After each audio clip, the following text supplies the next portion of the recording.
Godējumā radioklausītāji, ir atkal svētdiena un laiks noteikti iet tādā pašā tempā, kā tas gāja 100 vai vairākus gadus atpakaļ. Un šajā svētdienā tavs mazais, vidējais, lielais, arī tas radioaparāts, kas ir kaut kur, iekš kompa, kā steidz, vai automašīnā, ir noregulēts uz vilni 105,8 šeit Liepājas pusē un ap Liepāju. Kā citur, tu jau zini, kā atrast Rietumradio. Sāk skanēt programma Dzintarā Kaltās katedrālis Bruņinieki.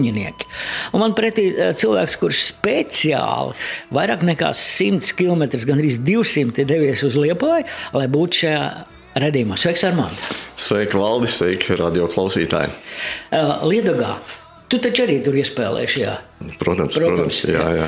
Es atceros, tāds klips ir, kur ir ļoti daudz cilvēku. Atceries to? Es atceros, jā. Arī par atam kādreiz tev tagad iznāk šī dziesma nospēlēt?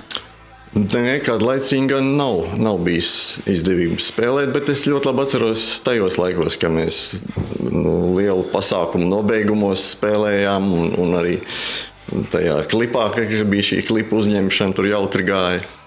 Kā labas atmiņas saistās, jā. Armand, Putvēņa. Šī dziesma skaitās it kā Liepājas Dzintara himna, un tādēļ arī Liepāja ir cita himna. Putvēņa, vai tu atceries savu pirmo muzicēšanu šīs skatuves? Tā noteikti bija ar Kredo, un man liekas, tā bija kāda Republikas skati vai tā laika. Tas nebija Liepājas Dzintars, toreiz tas bija noslēgums, un tas saucās kaut kā citādāk. Vai kaut kāds, es nepalīdzu atcerēties. Tas noteikti ar Kredo bija kopā, es tagad neatceros to nosaukumu tieši. Pirms tam tev neizdevās? Nē, es tikai ar Kredo pirmo reizi tiku uz lielās skatuves. Daudziem liepājniekiem, tas ir tāds it kā, viens otrs tagad saku, gribētos lielajā Dzintarā koncertēt. Tajā laikā daudziem bija, tāda vēlme, viens no mērķiem koncertēt uz Putvēņa skatuves. Vai tev, dzīvojot tur Daugavai tajā pusē, arī bija tāda doma, ka tas būtu forši?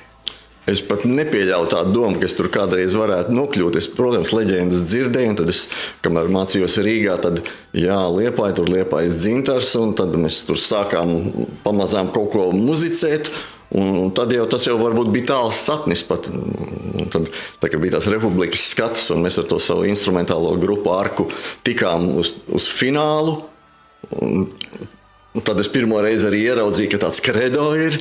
Jā. Un tad kaut kur varbūt dzima tā doma, varbūt kādreiz varētu būt labi, bet es to kā tādu sapni uzskatīju, neuztvēru to, ka tas ir reāli piepildāms. Tā tuvākajā nākotnē, teiksim tā.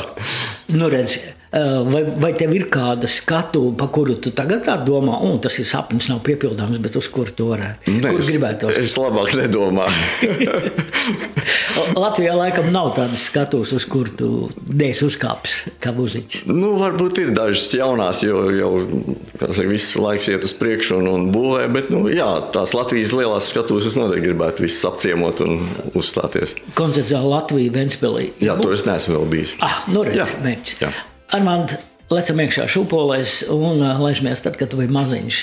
Tu sāki ar klavierēm. Tā, ja runājam tieši par muzikas skolu, tad ar klavierēm, bet pirmo reizi es aizbraucu laukos un ieraudzīju uz mājas bēniņos tādu gandrīz saplīsušu ģitāru, kurai trūka tur stīgas, un paņēmu rokās un sapratu, tas ir kaut kas maģisks, kas man pievelk šī skaņa. Tad es sāku mācīties muzikas skolā klavieres, bet tā doma par to ģitāru saplīsušo visu laiku man nedeva mieru, kā mēs aizbraucām uz laukiem. Tur ciemos pie radiem, tā es biju uz bērniņiem augšā meklēju, kur tā ģitāra ir. Pēc tam arī kontrabass. Jā. Bet tas stīgs, tas pievilk, ja nebija vienkārši ģitāras klases. Jā, man viss tā kaut kā liktenīgi, tagad es pabeidzu muzikas skolu, aizgājām pie savas tās klases biedrenes, vienkārši tādu mājā pasēdēšanu pēc muzikas skolas beigšanas, un tā kā, lai atvadītos, un tur viņas mammas brālis arī bija atbraucis ciemos un pajautāja, vai tu tālāk nedomā mācīties. Es saku, laikam pianists no manis nesanāks. Varbūt, ka tu kontrabasu gribi spēlēt. Es saku, es nezinu, es skolas ballēs spēlēju basģitāru, kontrabasu neesmu par to domājis. Viņš saka, tu padomā, trūkst kontrabasistu. Tā es izdomāju samērā ātri. Un iestājos mediņos, jo tur nebija liels konkurss. Vienkārši pārbaudīja tavas muzikālās zināšanas un spējas, un mazliet iedeva lociņu rokās, mazliet atļāva tur pamēģināt tur 1 nedēļu. Teicu, jā, ka derēs. Šitā puiši varēs kaut ko iztaisīt. Kā tu sadzīvoji ar smagumu? Tas taču tomēr liels gabarītos un tā. Jā, tas liels un arī kreisai rokai fizisku spēku vajag, un vienkārši man tāds sagadījās neveiksmīgi, ka es to roku drusciņu satraumēju locītā, un tad es praktiski tā ar mokām to mediņas pabeidzu, un konservatorijā nemaz nevarēju stāties, jo tur vajadzēja rekomendāciju, bet tā kā es sapratu, ka man tās rokas dēļ nebūs iespējams turpināt to kontrabasista karjeru, tad kaut kas jādomā, un es tā pašmācībā sāku vienkārši ģitāru spēlēt. No turienes, kad tu atbrauc, tur arī ir vasara, vēl joprojām pavasars, rudens, ziema nebija. Tagad, kad es atbraucu? Jā, Baldonē. Jā, tagad ir tāds 3 gada laika vienlaicīgi, kā es te lasīju, esot šobrīd. Ok, 3 gadu laika vienlaicīgi godējumā radioklausītāji Dzintrākaltās katedrāles bruņinieki. Armands Alksnis un mazliet lecam uz priekšu, vasara.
Armand, saka lūdzu, vai tu savai instrumentālai mūzikai sev iekšēji raksti arī libretis?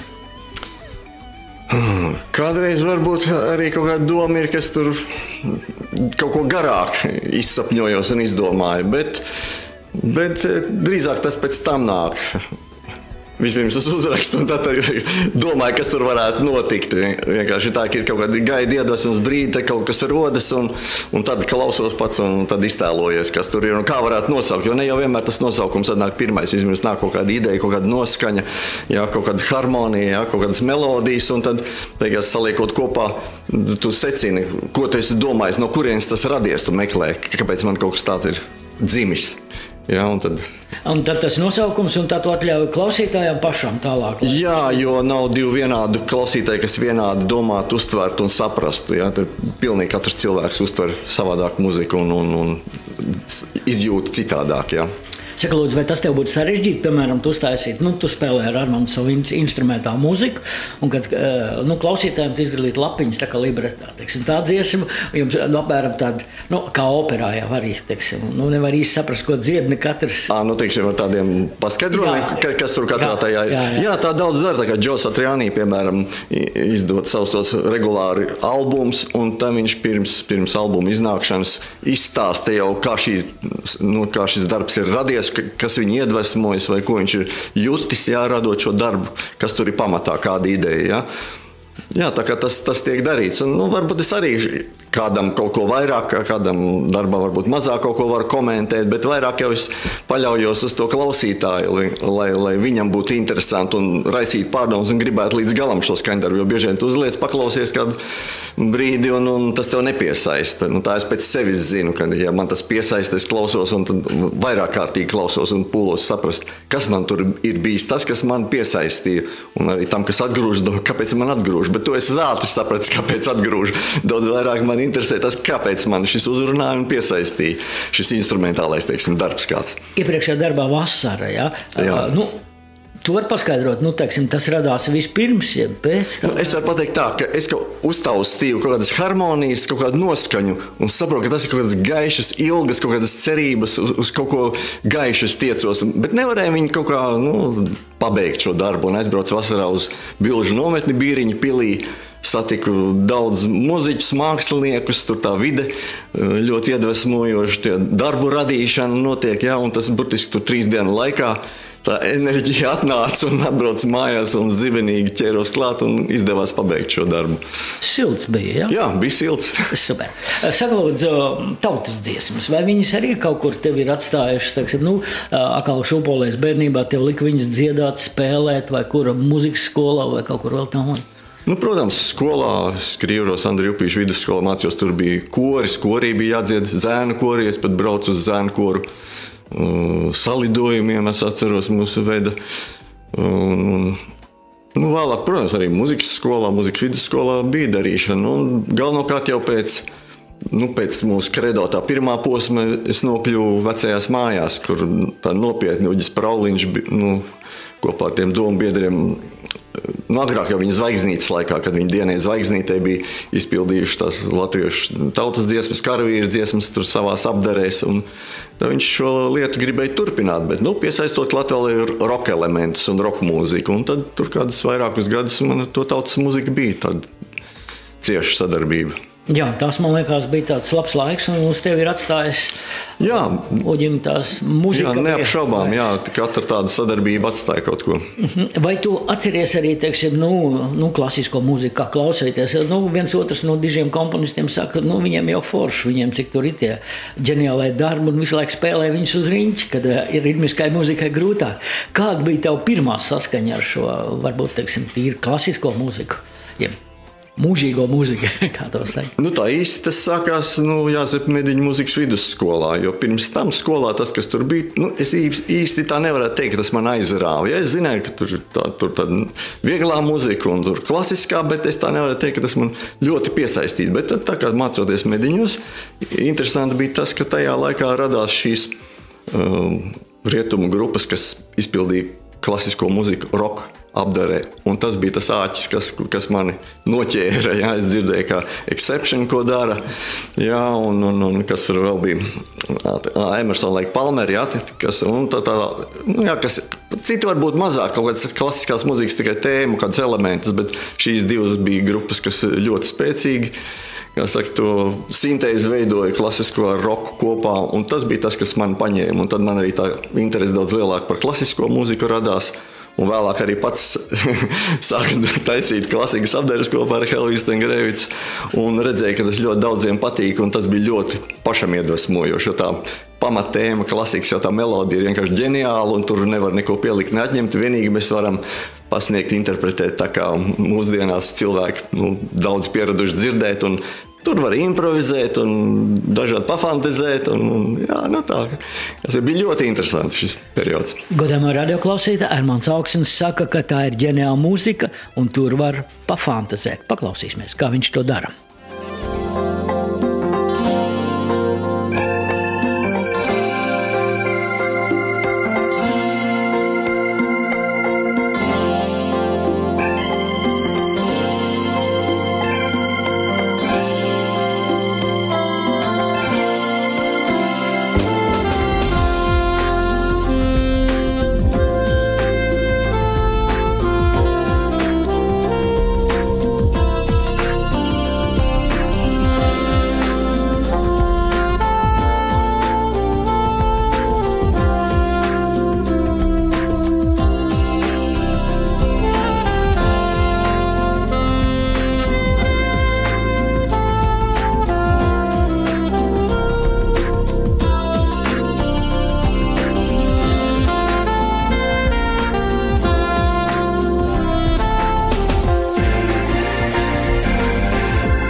Armand, es speciāli izvēlējos šo skaņdarbu, kurā varbūt mazāk skan tava ģitāra, ja tu viņu nedzirdi un neieklausies, bet vairāk ir tolerants attiecībā pret saviem kolēģiem.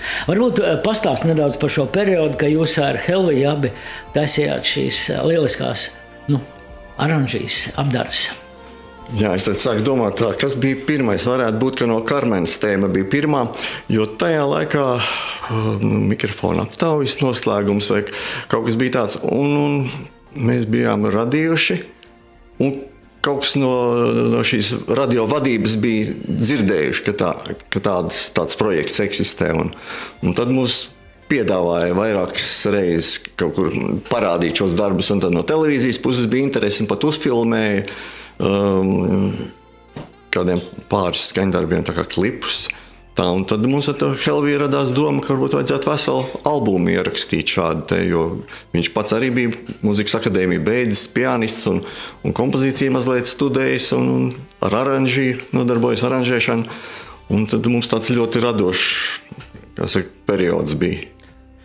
Manuprāt, tas tā īpaši pēc jums neviens tā nav šī lauciņā tālāk braucis. Jūs, man liekas, esat tādi palikuši Latvijas, rokmūzikas, instrumentālās mūzikas vēsturē. Jā, ir kaut kur kaut kas ir bijis. Es domāju, ka tā nav, ka mēs būtu vienīgie. Bet, kā pieredze rāda, ka tā interese ir tā diezgan šaura. Ir, kam tas ļoti patīk un klausās un to novērtē, bet tā masām tas varbūt nav tik interesanti. Tas tā vairāk varbūt pašiem?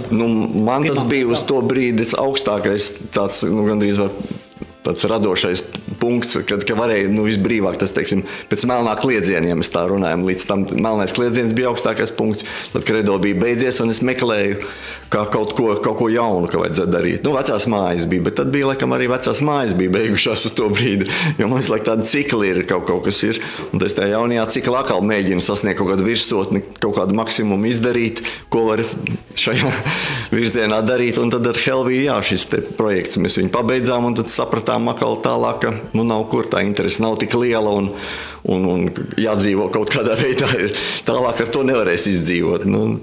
Tā tas palika. Jā, godam radioklausītāji, es jums vienkārši piedāvāšu tūlīt vēl vienu skaņdarbu, vismaz fragmentu no tā, kur Klass X tā jums saucās. Jā, tā mēs šo projektu nosaucām. Vispār labs nosaukums, un ja gadījumā jums ir tiešām liela mīlestības klasisko mūziku, kā noteikti ir, tad paklausīties šādas aranžējumus ir vērts.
Es domāju, ka tas būtu ļoti interesanti. Teiksim, es esmu un noteikti toreiz dzirdējis pēdējā laikā, parādās kaut kādas populāras skaņdarbus, kā to būtu interpretējis Bachs vai Mocarts vai kā.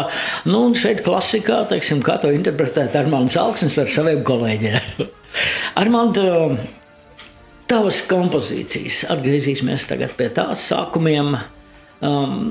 Vai tādas, vīzijas, kā tu saki, pagāju jau sen jau, kad tu biji mazāks, arī bija doma, kad no kurienes viņas rodas, ja tas bija tā apzināti laikā? ka tu pats kaut ko sāki? Pirmo reizi es sev pieķēru, ka man kaut ko... Jā, sevi pieķēru. Nu, es jau mācījos muzikas skolā kādā 5. 6. klasē. Tad bija 7 gadi jāmācās. Un man beidzot, vecāki varēja atļauties nopirkt klavieres, jo tad es gāju pretējās durvīs, man arī skolas biedrs bija, un viņam bija klavieres. Un tad es gāju pie viņa tās klavieres tur spēlēt. Un tad beidzot man bija klavieres, un tad tā pašā sākumā es kaut kādas skaņas atradu, kas jūtu, kaut ko viņas man ir raisēs. Viņas pats es atradis, un man kaut kas interesants. Nevis tas, ko es notīs nospēlējis, jo tas ir diezgan grūti. Tur jāsēž un jāmācās, tur ritms un aplikatūra, pirksts, kurš uz kuru pusi iet. Jā, bet es te kaut ko atrodu, un tas man kaut kas iekšā man notiek. Es sev pieķēru, un tad ar to arī viss beidzās. Tad es pabeidzu to muzikas skolu, un tad tur spēlēju, protams, tur dejās un kontrabasu un basa ģitāru. Tas bija, ja? Bet tad vēl nekas nebija, un tad tikai jau mediņos, tā, kad es saprotu, to kontrabasu nespēlēšu, tad es atkal ņēmu rokā to ģitāru, un atkal šīs sajūtas atgriezās. Es ņemu rokā ģitāru, sāku spēlēt, un jūtu, kaut kas manī notiek, kaut kas. Man patīk klausīties un, teiksim, nokopēt, ko tas tur spēlē, tas, kas man patīk. Bet tas, ko es pats izdomāju, tas arī pietiekami interesanti izklausās. Tā es kaut kā sāku šo procesu, radīšanas procesu. Respektīvi, etīdes, jā, kaut kāds cits ir radījis priekš tevis. Ballītes, tu teici, kur tu tos iegūvi? Jā, sākās to, ka mans dziedāšanas skolotājs, tā kā es jau mācījos, laikam 9. klase, tā bija pēdējo gadu, kad es mācījos Skrīveros, paņēma man līdzi bobikā, tajā laikā sauc tādu, ka tur varēja iekāpt 2 cilvēku un uz pakaļā sēdekļa sakrāmēt instrumentus, aparatūru, un tad mēs aizbraucām kaut kādā 2. nospēlējām kaut kādā tā kā ballītē, nopelnīju pirmos 5 rubļus, es biju stāvā sajūsmā, mamma no rīta bija nikna, jo es biju atbraucis kaut kādos, 12, 1 vai pat 2 naktī, un no rīta bija, protams, uz skolu jāceļas. Jā, bet tā man sākās šī dzīve. Koncerta dzīve. Jā. Un arī ballītēm. Armands Auksnis un kompozīcija ar nosaukumu Neredzamā klātbūtne.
Armand, šī kompozīcija, manuprāt, jau ir kaut kur 90. gada sākums, jā?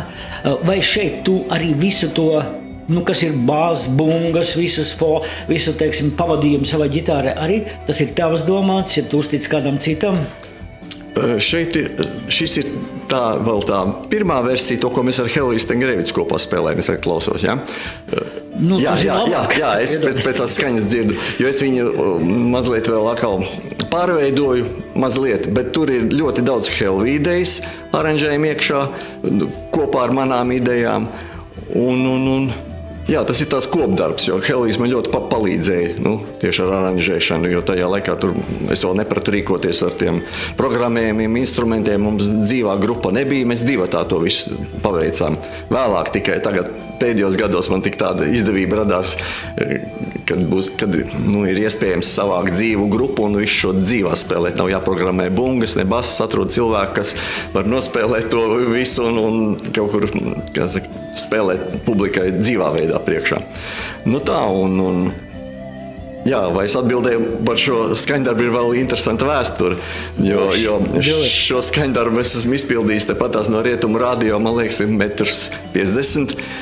Atrodas baznīca ar slavenām pasaules ērģelēm, un mēs pirms 2 gadiem ar ērģelnieci Ilonu Birģeli starptautiskā ērģeļu muzikas festivālā šo skaņdarbu izpildījām ērģeles un roka ģitāra.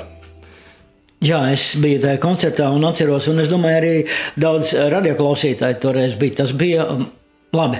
Es domāju, ka viņš parādīsies kaut kur drīzumā arī, jo viņš tapa ierakstīts vienīgais, viss notiek īstajā laikā un īstajā vietā. Jā, mūsu kolēģis Veners Bokums vēl visu šo filmēja un rakstīja, un tā kā tas nav pazudis. Nē, pazudis tas noteikti. Jā. Mans jautājums tev ir tāds, ja tev gadījumā ir, piemēram, iet dziesma, vienalga tava vai kāda cita autora dziesma, un saka, Armands Soliņš pa vidu. Tu uzreiz spēlē, vai kā? Kā tev izdodas? Ja kādā skaņdarbā vajag manu solo, lai es iespēlēju, ja? Jā. Pārsvarā, ka es kādu laiku klausos ļoti, cenšos saprast, ko šajā dziesmā vajag. Es nevis tāpēc, ka es atnācu un man vajag sevi uzreiz parādīt visu, ko es protu, bet tas bija varbūt pirmsākumos vairāk, kad rādītu visu, ko protu, ja? Bet ar laiku saprotu, ka ko šai dziesmai, varbūt šai dziesmai vajag 3 garas notis un vairāk neko nevajag, ja? Varbūt, ka tur vienā vietā vajag 3 garas notis un 100 sīkas notis, ja? Tieši, bet šai dziesmai un tieši šajā vietā, ja? To nekad nevar zināt, vienkārši daudz jāklausās, jāiet šajā skaņdarbā, šajā dziesmā iekšā, un tad tikai pēc tās sajūtas, ko tev iekšā sajūta liek darīt, to arī es daru. Armand, man tagad būs jautājums tev, kā tu jūties tad, kad tavi kolēģi tur viņam parādījās, viņai slinkuma teica, Armand, un tagad mēs gribam aiziet no skatuves un atstāsim tevi uz minūtēm 5, 8, lai tu viens pats spēlē. Jā. Pirmo reizi, kā tu jūties, ka tas tā notika? Tas bija par vecos laikos vēl, tā kā mums kaut kas bija tāds... Laikos. Senākos, jā? Jā. Tad jau bija tas iespējas, ka, protams, tas jau... Es tev vienkārši...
lūk, un tagad jau džeki ir atnākuši atpakaļ. Parasti jau bija bundzinieki, kas to darīja. Mēs, kā teikt, lūdzam tevi, pastāst sajūtas. Šitais jau patam ir, man liekas, šī ir studijas ieraksts. Es saprotu, ka zāle, ka tev cilvēki tur, bet studijā visu to ierakstīt. Pastāst, kā tev tas izdevās? Tas vienkārši ir ģeniāli, manuprāt. Jā, te jāsaka tā, paldies par iedvesmu noteikti Ričiem Blackmoram, Edijam Van Halenam, kas šādas lietas tajā laikā darīja koncertos, jā, un noklausoties viņu uzstāšanos, jā, tas kaut ko ļoti spēcīgi manī aizkustināja, kaut ko tādu aizrāva, ka es saprotu, jā, es ar kaut ko tādu gribētu darīt, nezinu, vai man izdotos tik veiksmīgi un tik labi, bet tas virziens bija skaidrs. Šādā virzienā es gribētu iet un kaut ko darīt. Un, protams, mēs jau mazliet koncertos bijām to lietu apspēlējuši šo mūziku, un tad, kad gājām uz studiju, jau tāds plāns un skaidrs, ko spēlēt, bet es klausos, tur ļoti daudz ir improvizācijas, tas tajā brīdī, kas ir izbīris ārā, tas nav pierakstīts notīs, un es sēdējis un tās notis iemācies, tas skaidrs, tā atceros, tur ir liela daļa, kas vienkārši uz tajā mirklī. Skaidrs tēls, tā noskaņa, kas jārada, bet nav pierakstīts tas nekur, tas ir improvizēts. Ja es minos, tad man liekas, ka pārējie tev kolēģi tev pamet atstāja vienu pašu. Varbūt, kad atstāja tumsu, uztaisīt studijā, viss aizgāja projām, lai netraucētu. Es tagad sāku domāt, jā, kaut kas tāds bija, un teicu, ar man cīnies, kad atnāksim kaut kam jābūt gatavam. Interesants, man tagad ir tāds viens jautājums. Kā tu ietekmējies tādā brīdī, kad tu izdomāji, ka tev pašam kaut kas vajadzētu tomēr ieklepot, tā kā Pauls saka? Acīm redzot, tas bija tas brīdis, kad nebija kam dziedāt, kam rakstīt dziesmas. Tu droši vien domā par to 3 vārdu, par to kaseti tajā laikā. Jā, tas bija 97. gads, tagad atceros, jā. Jo ar Kredo bija aizmidzis, jā, tur ik pa brīdim kāds kaut ko mēģināja pamodināt, bet Kredo gulēja saldā miegā. Un es biju Rīgā, Kredo bija Liepājā. Un mēs ar Helviju kaut ko, tas bija tas laiks, kad darījām, un Helvijas man mazliet arī vairākās dziesmās iespēlēja taustiņas, palīdzēt. Tā es te domāju, jā. Man liekas, ka tur bija arī Helvijas šī. Jā, tajā. Bet varbūt to, pat tevi. Kāpēc tu izdomāji, ka tomēr tikai tāpēc, ka nebija neviens, ja tev likās, ka to dzēju, ka tu vari pasniegt kaut kā nedaudz savādāk? Kāda bija tavs sajūtas, kad tu pirmo reizi gāji pie mikrofona? Es tagad domāju, vai Helvijas man iedvesmoja, vai kāds no draugiem saka, pamēģini pats vienkārši. Kaut kādas dziesmas bija iekrājušās un nebija īsti kam dot un kaut kādu projektu. Un kaut kas man iedvesmoja rakst solo albumu. Ņem pats iedziedi. Ko tad es tur? Bet uzrakst tā kā apsies Marks Knopflers un vēl Bobs Dilans, nekāda baigie dziedātāji nav. Vienkārši to, ko tu jūti, tā kā tu vari nodziedi. Un tad es kaut kā ķēros tā ideja klāt un domāju, pamēģināšu. Mēs Liepājā toreiz runājam tā, kad es ar kolēģiem, es neatceros ar kuriem, bet bija tāds jautājums, ka Armands ir sācis dziedāt. Un tad mēs mēģinājām pasauli pievilkt pie Armanda un Armanda pie pasaules. Mums izrādījās, ka Grimūrs bija reiz teicis, ka viņš nevarot nevienu savu dziesmu iedot kādam citam, un tādēļ viņš dzied pats. Un mēs tev savilkam, labi, tu jau tagad nosauc jau cits mākslinieks, bet toreiz kopā ar Grimūru. Paklausieties, kā tas izklausījās Armandam Auksnim.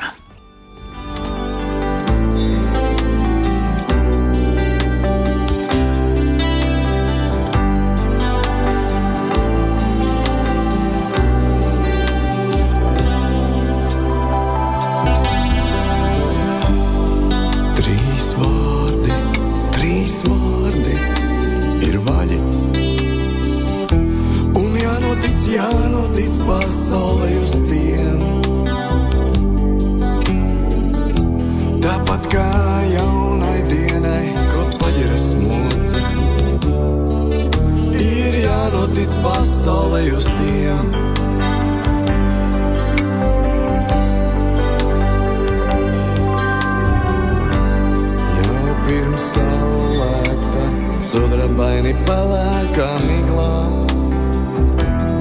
aizklīdusi apziņā, solīto miera zemi meklēt. Kaut meklē, ja tikai skumjas un šaubas atstātu kādu brīdi, kādu brīdi.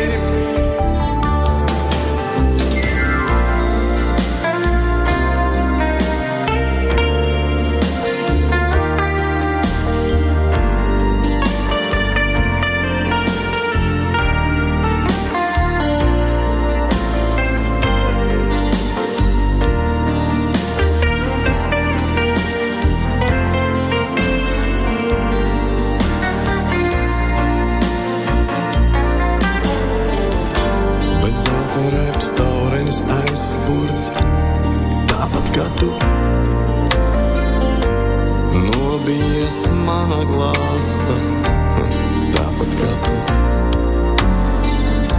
Bet zelta reps taurenis aizspurts, tāpat kā tu. Nobijies mana glāsta, tāpat kā tu.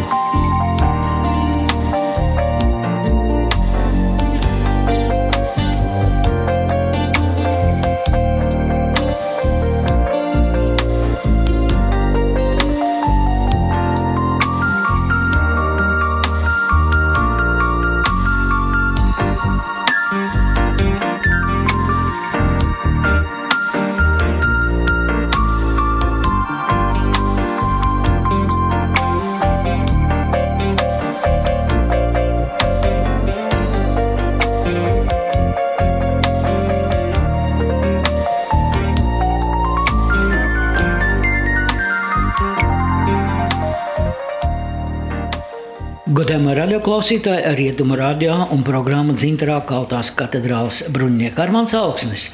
Armand, super! Nu, es piemēram, teiksim, ja es iet pa ielu un tevi satiktu, un es tā varbūt nepazītu, noklausieties šo raidījumu, es teiktu, kāpēc tu nedziedi? Nu, ir kas labāk par mani dzied noteikti valda. Savādāk. Nu, labi. Tā ir tava mūzika, tavs izvēlētais teksts. Tavs sajūtas tajā brīdī, kad tu dziedi, man liekas, ka tas pats galvenais, lai tas ir patiesi. Jā, nu, te jāpateic ir dzējai, jo es, tikai vēlāk, atsevišķi dzējnieki, kas rakstījuši speciāli, būtībā dzēju, lai tagad dziesmas vārdus, lai uz viņus uzrakstītu mūziku, ja? Bet pārsvarā es vienmēr esmu tikai lasījis dzēju, un tas, kas man ir aizķēris, kas ir piesaistījis, to es izmantoju. Tā noskaņa, kas tur bijusi, tad es mēģinu, ap šo noskaņu radīt mūziku. Armand, vai tevī daudz, teiksim, tagad, piemēram, ka tu esi, labi, Armands Soln, tā ir tavs projekts, kur tu piedalies festivālos, vēl kaut kur bildies ar savu dēlu, vai ir daudz, mākslinieku komponisti, kur te paaicina Armand, atnāc uz studiju un iespēlē man kaut ko, kuriem vajag tavu ģitāras skaņu, jo man liekas, tev nevar sajaukt īpaši nevienu. Ir diezgan, jā.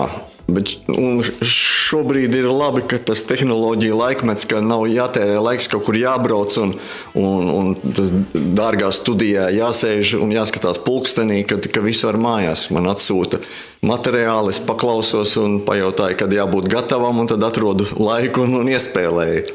Jā, tas tiek praktizēts, tā kā es labprāt, katrā ziņā, ja tas projekts ir tāds, kas man simpatizē un es jūtu, ka esmu iedaros, ja es jūtu, ka tas kaut kādā veidā disonē ar mani, ka es nejūtu to muziku, es neesmu šajā lauciņā pietiekami zinošs un varošs, tad es uzreiz godīgi pasaku un atsakos, ka es saku, es īsti zinu, ka ir labāk, kas to lietu var izdarīt, un es tur nebūšu tik labs, kā vajadzētu. Tātad tu būtībā zini savu vērtību, ja mēs tā teiksim? Es neteiksim vērtību, bet es zinu to diapazonu, kurā es varu darboties. Ja? Tā kā, neviens nevar visur būt labs, visiem derīgs. Ja? Tā kā es vienkārši tas jājūt tās robežas. Droši vien, kad ir kaut kādi darbi, kur tev pašam ir palikuši atmiņā, teiksim, likās, ka, ja tu Armands rakstītu tādu disku The Best of, labākie Armanda skaņdarbiem, ja to nevis tā kā labākie skaņdarbi, bet tas, ko tu esi izvēlējies, ko tu esi iespēlējies vai tam līdzīgi, vai ir kādi darbi, kuri tādi, noteikti būtu tajā diskā iekšā, ja platē vienalga, kā mēs saksim. Nu, tad man jāsaka, 2 plates, viena, kur ir iznākusi, viena, kur nav iznākusi, tas noteikti būtu senā kursa. Teiksim, tas ir koncepta albums, jā, to jau novērtēja neviena draugi un kolēģi, to arī muzikas kritiķi novērtēja, jā, un attiecīgi apbalvoja šo darbu, un otrs ir otrā daļa ir ierakstīta, tikai nav nekur viņa izdota. Tos es uzskatu par saviem tādiem labiem sasniegumiem, par kuriem ne jau kauns, bet ka tur es esmu tiešām kaut ko sasniedzis vairāk nekā es pats no sevis gaidīju. Tā. Redzi kā. Man liekas, ka tas pirmā daļa iet vienā platē, plats pusē, un otrā iet otrā platē, tad tev vajadzētu jau vinilu dubultnieku taisīt. Milzīgi plati tad vajadzētu, lai sajiet, jo tā pirmā ir pāris stundai, un tā otrā arī nepilna stundu ir. Bet varbūt, ka var saspiest. Varbūt, jā. Jā, godām ar radioklausītāji, ja to ieeja tādā vietā kā YouTube, tu vari šur tur dzirdēt, uzliec sev kursu. Protams. Bet es tev uzlikšu ātri vienu darbu, ar kuru tev, manuprāt, iepazina ļoti daudzi Latvijas ģitāru muzikas mīļotāji. Man nekā nespēja, nevajag vierināt, ja reiz uz palīdzēt, man nekā nespēja,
Man liekas, ka šī kodējā, viss tās beigas, kad tu spēlē ģitāru, tas ir, man liekas, viens no tādiem ģitāristu, man liekas, paraugstundām. Tas bija 83. gads, ja es nemaldos.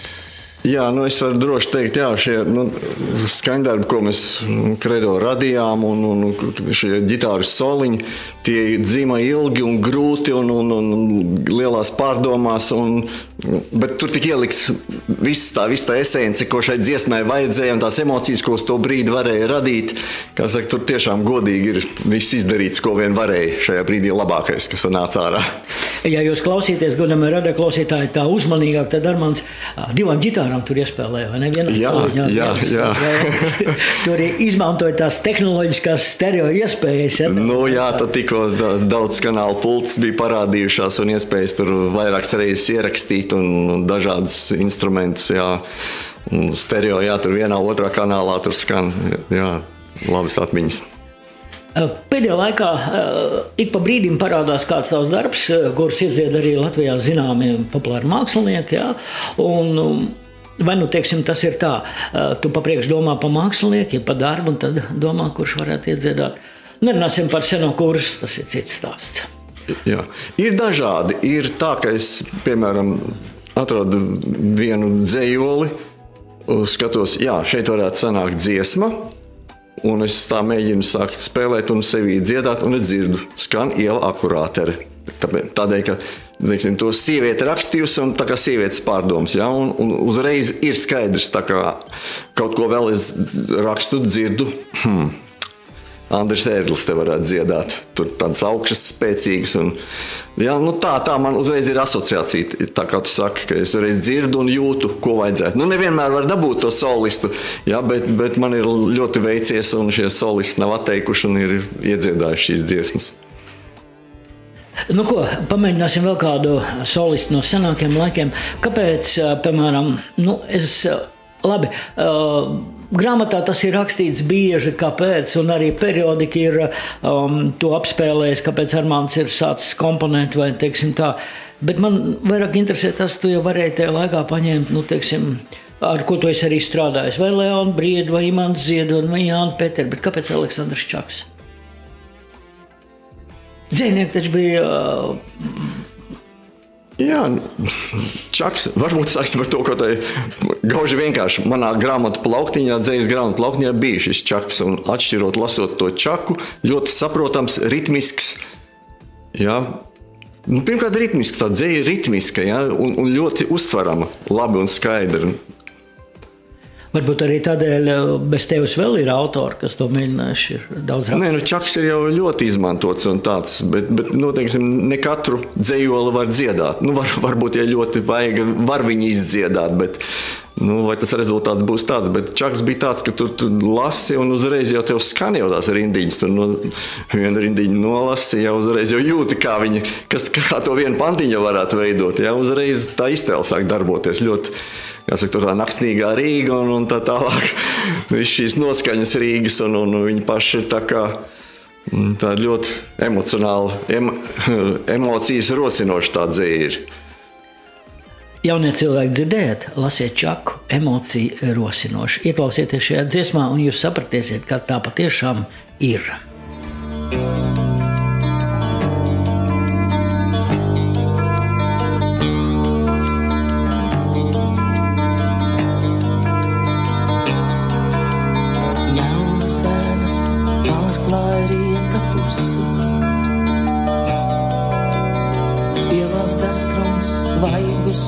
Kā zīles.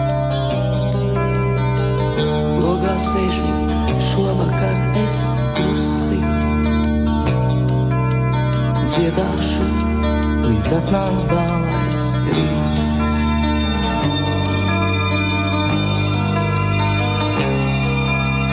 Vēsa nakts pa logu nāks man iekšā, ielu spuldzes tālā zilmē mirs. Istabas klusi, tik veciem datiem priekšā.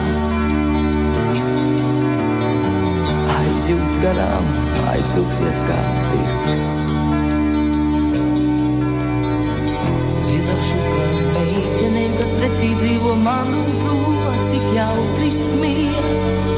Dziedāšu par to, cik laime reti iegriežas, bet vienmēr garām ir.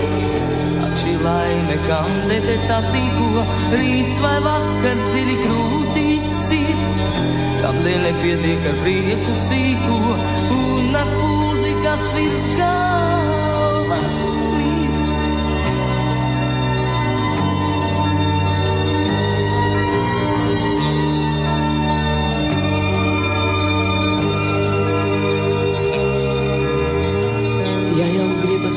Var pat noaut kājas, iekāp peļķē, tur, kur ūdens žūst. Nē, bet vienmēr tik pēc citas mājas. Sirds man smelt un ilgot nepiekūst. Dziedāšu par meitenēm, kas pretī dzīvo man un prot tik jautri smieļ. Dziedāšu par to, cik laime reti iegriežas, bet vienmēr garām ir.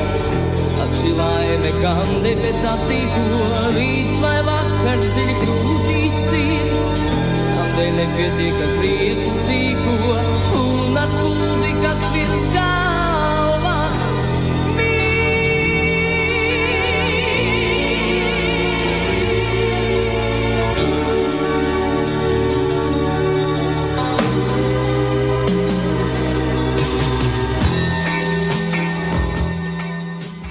Ģitāras spēles maģistrs. Labi skan. Armand, tu esi skolotājs ļoti daudziem jauniem cilvēkiem, un arī tavu atvasi. Andrievs arī spēlē ģitāru. Vai tas ir tavā ietekmē? Tu tā piespiedi viņu ieslēdz, kā teiksim, vecāks kaut kur lietā, kamēr nedospēlēs to ārā netiks?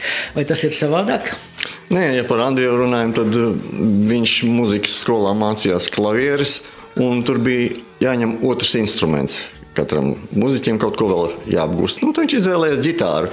Ģitāras absolūti viņam nespiedu, jo viņš savu prieku pēc tikai to spēlēja, un tā kā šobrīd viņš studē kompozīciju, tad ģitāra ir tikai viens no instrumentiem, ko cilvēks, teiksim, rakstot kompozīcijas, jo viņš vairāk instrumentus ir apguvis un iedziļinājies tajā, jo viņš labāk var rakstīt šos darbus, lai izpildītājiem ir vieglāk spēlēt kaut kā no tehniskā viedokļa, jāapzinās, ko katrs instruments dara, kāds ir diapazons, kādi tembri, kur vislabāk skan, ērtāk spēlēt, jo pārzina to labāk, jo ir labāk. Tā kā, piemēram, Uģis Prauliņš ļoti labi zināja ģitāru, vecajās mājās rakstīja īstajās tonalitātēs, viņš zināja, kur ērti varēs nospēlēt un labi skanēs. Tā kā tas ir ļoti svarīgi.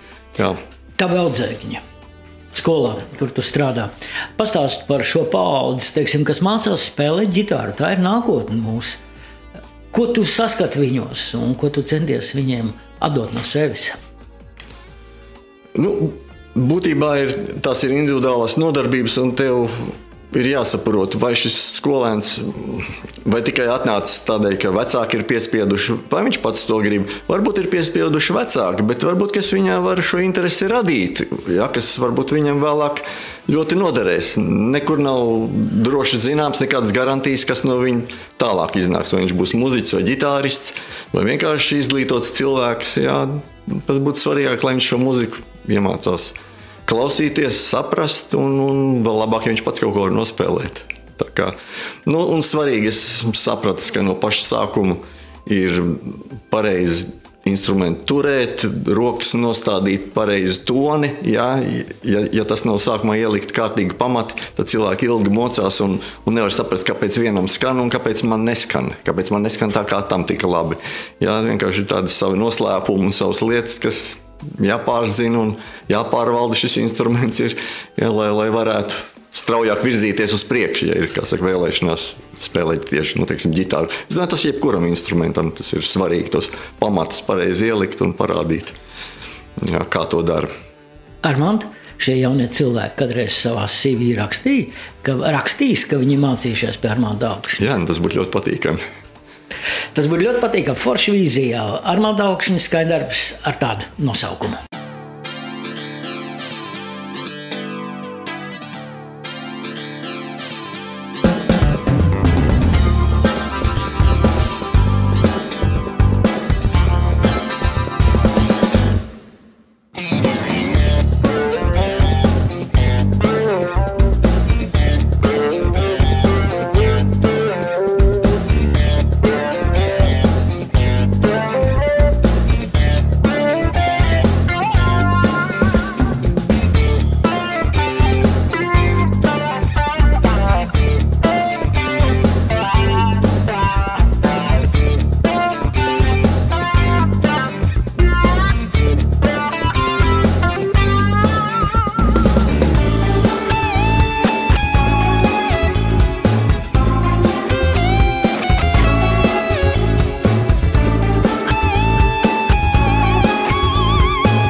Ja mēs runājam par vīzijām, tad, manuprāt, ka tev jau ir vairāk nekā 12 instrumentāli skaņdarbi. Pēdējais laiks Ripulim, Armand.